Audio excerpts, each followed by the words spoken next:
अस्सलाम वालेकुम नाजरीन। गुलाम हैदर खोकर उम्मीद करता हूँ कि खैरियत से होंगे। नाजरीन, हमारे मुल्क पाकिस्तान के अंदर आपको ऐसे ऐसे वाक़यात, ऐसे ऐसे फैसले होते हुए आए रोज़ मिलते हुए नज़र आ रहे हैं। जैसे एक अवाम में या तो कंफ्यूजन पैदा हो जाती है या समझ में नहीं किसी को आता है कि आए रोज़ ये क्या हो रहा है। अब सुप्रीम कोर्ट के अंदर जस्टिस बरतरफ हाई कोर्ट के जज शौकत अजीज सिद्दीकी के केसेस में किन जनरल्स को बुलाने के लिए दरख्वास्त दाखिल हो गई है। चौधरी एतजाज एहसन से शेख जुल्फकार अली भुट्टो रेफरेंस का रिकॉर्ड कब किसने हासिल किया था और साइफर केस का आखिरकार केस की समाअत अब कहाँ पे और किस जगह पे क्या कैसे होगी। इन सब चीज़ों पे आप लोगों के साथ बात शेयर करने से पहले एक मरतबा फिर तमाम नाजरीन से यही रिक्वेस्ट है कि आप मेरे इस चैनल को लाइक भी कीजिएगा, शेयर भी कीजिएगा, सब्सक्राइब भी कीजिएगा, कमेंट्स में ज़रूर आप जो है ना मुझे याद किया करें।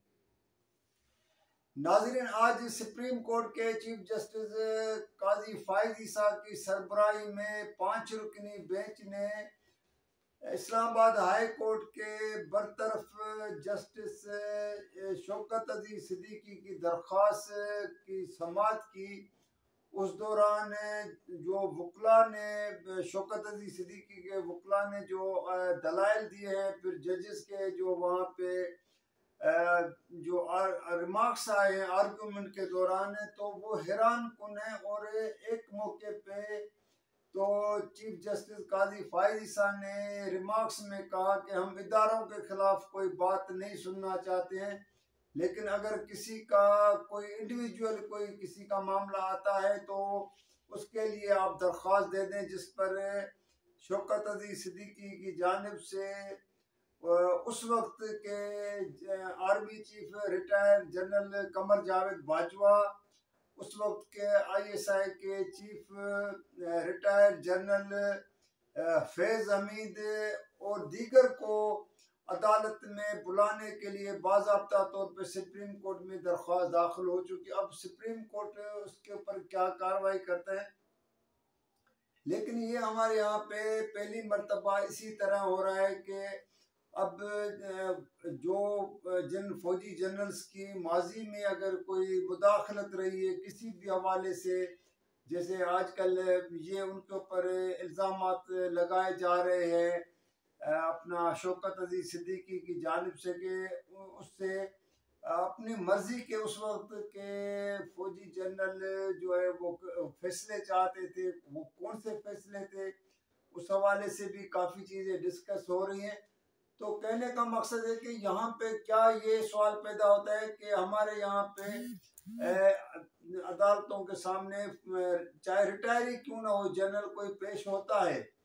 जनरल परवेज मुशर्रफ इस दुनिया में नहीं रहे, लेकिन जब उसको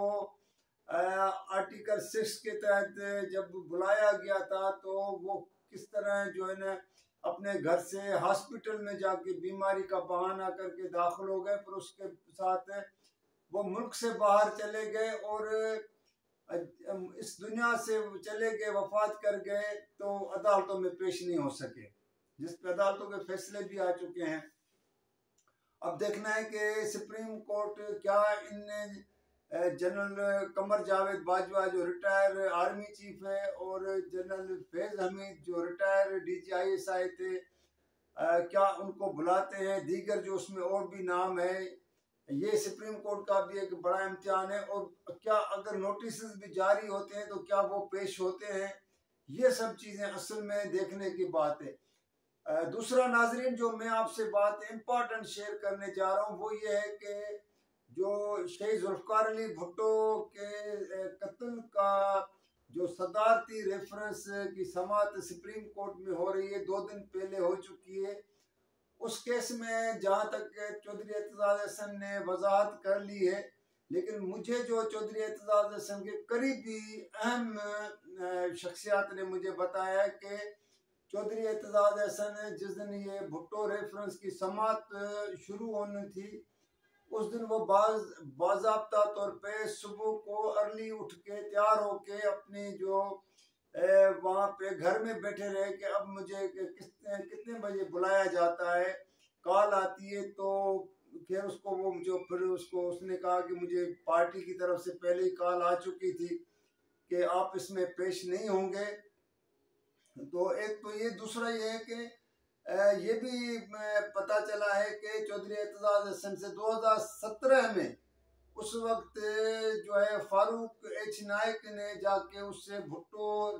जो सदारती रेफरेंस का जो रिकॉर्ड था वो जाके चौधरी एतजाज हसन से ये करके लिया था कि ये मेरे हवाले करें, और मुझे क्योंकि पार्टी क़यादत का हुक्म है तो चौधरी एतजाज हसन ने उसके हवाले किया था। तो चौधरी एतजाज हसन को इस तरह दीवार के साथ लगाने के पीछे क्या असबाब हो सकते हैं, क्योंकि चौधरी एतजाज हसन ने तो ऐसी कोई बात नहीं की, लेकिन महसूस ऐसे हो रहा है कि अब जिस तरह वो बिलावल भुट्टो जरदारी ने कहा था कि जो उसका इशारा तो चलो नवाज शरीफ के लिए था या जो उसका खिताबात है, लेकिन ये कि अब जो बुजुर्ग हो चुके हैं, 70 साल क्रॉस कर चुके हैं, तो वो घरों तक महदूद रहे, यंग को, नौजवानों को सियासत करने देनी चाहिए। तो आया ये चीज़ चौधरी एतजाज के ऊपर लागू हो गई है, और फिर अब वो अगर वो सियासत है तो वो सियासत कर रहा है, नहीं कर रहा है वो तो उसकी, लेकिन क्या वो भुट्टो के रेफरेंस से तो वो कभी अपने आप को अलहदा नहीं कर सकता था, क्योंकि ये शहीद जुल्फ़िकार अली भुट्टो के साथ, मोहतरमा बेनज़ीर भुट्टो के साथ उसका जो है कितना बड़ा ताल्लुक था।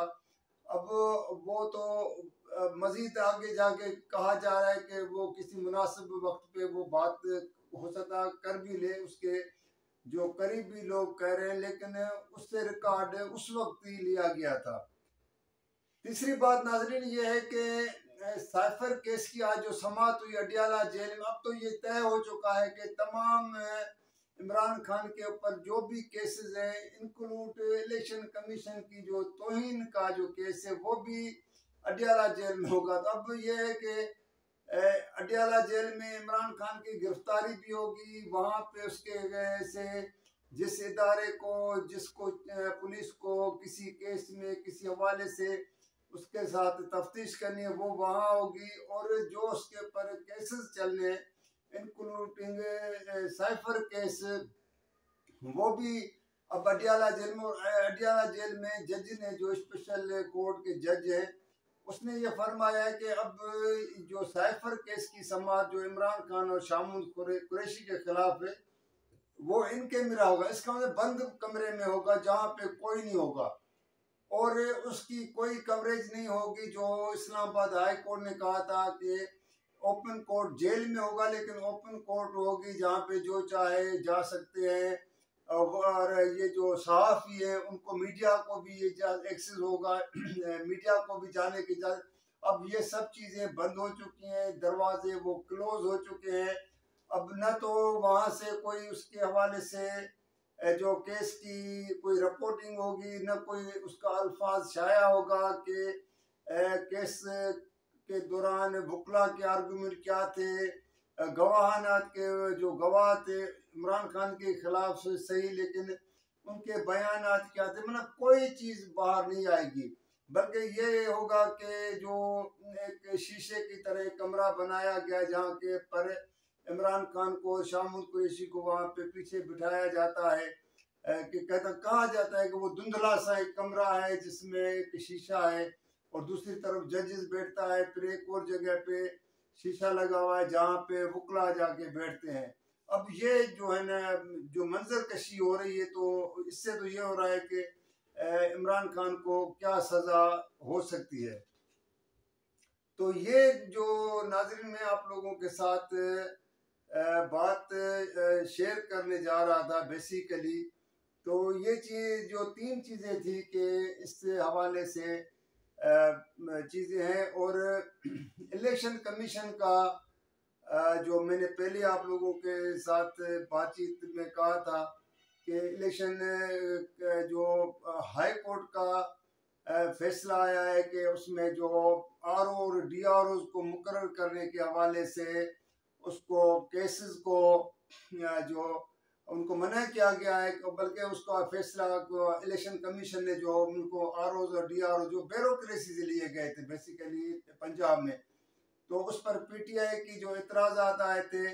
उस फैसले को जिस तरह वो मुअत्तल किया गया है, जिस पर शहबाज शरीफ पीपल्स पार्टी के रहनुमा और दीगर ने अपना रद्द-ए-अमल, लेकिन इलेक्शन कमीशन का ये कहना है कि इस फैसले से जो इलेक्शन का इंतखाबा जो 8 फरवरी को वो भी मुतासर हो सकते हैं। अब वो अगर इलेक्शन कमीशन ये समझता है तो उसको तो चैलेंज करना चाहिए था, असूली तौर पे जाके हाई कोर्ट, सुप्रीम कोर्ट में हाई कोर्ट के फैसले को चैलेंज किया जा सकता है, लेकिन इलेक्शन कमीशन उसके हवाले से वजाहत नहीं की है। लेकिन इलेक्शन कमीशन के से अंदर से एक धुआं उठ रहा है और एक अचानक मुल्क के अंदर के जी इलेक्शन पोस्टपोन हो सकते हैं। ज़ाहिरी तौर पे तो इसके इम्कानात नहीं है, लेकिन क्योंकि माजी में आपको पता है इलेक्शन कमीशन खुद कभी हल्का बंदियों का बहाना बना के, कभी फंड्स न होने का बहाना बना के इलेक्शन नहीं कराने की बातें कर चुके हैं। तो इस मरतबा भी कुछ भी हो सकता है। इस मुल्क में हर चीज़ मुमकिन है, नामुमकिन कोई चीज़ नहीं है। नाज़रीन, आज के लिए इतना था। कल किसी और मौजू के साथ आप लोगों के सामने हाजिर हूँगा, नए उस पर कोई चीज़ के साथ। तो जब तक के लिए इजाज़त दीजिएगा। अल्लाह हाफिज़।